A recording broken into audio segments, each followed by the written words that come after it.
ঈদে মিলাদুন্নবী উপলক্ষে বিএনপির রাজবাড়ী সদর উপজেলা শাখা আলোচনা সভা ও দোয়া মাহফিলের আয়োজন করে।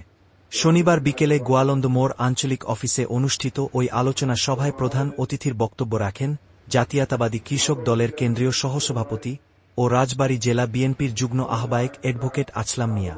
আরও বক্তব্য রাখেন রাজবাড়ী পৌরসভার সাবেক মেয়র মোহাম্মদ তোফাজ্জেল হোসেন মিয়া, স্বেচ্ছাসেবক দলের জেলা সভাপতি মোহাম্মদ আব্দুল মালেক ও পৌরসভার আহ্বায়ক মাহবুবুর রহমান চৌধুরী।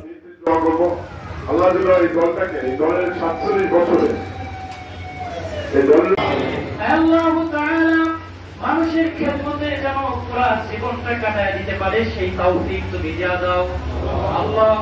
আল্লাহ মেহেরবানি করে আল্লাহ মানুষের আল্লাহুম্মা তাকাব্বাল মিন্না ইন্নাকা আনতাস সামিউল আলিম ওয়া তুব আলাইনা ইয়া মাওলানা ইন্নাকা আনতাত তাওয়াবুর রহিম।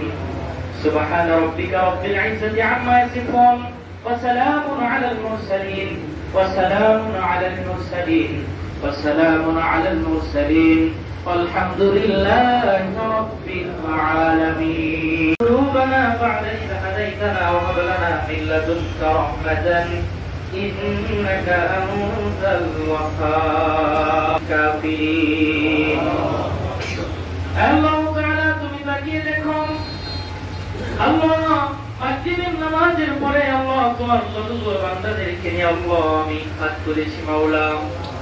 আল্লাহ তোমার কোরআন কারীম খতম করা হয়েছে মাওলা, তাসবিহ তাহলিল দোয়া দরুদ পাঠ প্রেরণ করে মাওলা তোমার বিশ্ব নবীর উপরে দরুদ পড়ে আল্লাহ তোমার রাসূলের সিরাত থেকে কিছু আলোচনা করে আল্লাহ আমরা হাত তুলেছি। মেহেরবানি করে আমাদের দোয়া দরুদ তাসবিহ তাহলিল জিকির আজকার যা কিছু করলাম মাওলা মেহেরবানি করে আল্লাহ তুমি কবুল আর মঞ্জুর করে নাও।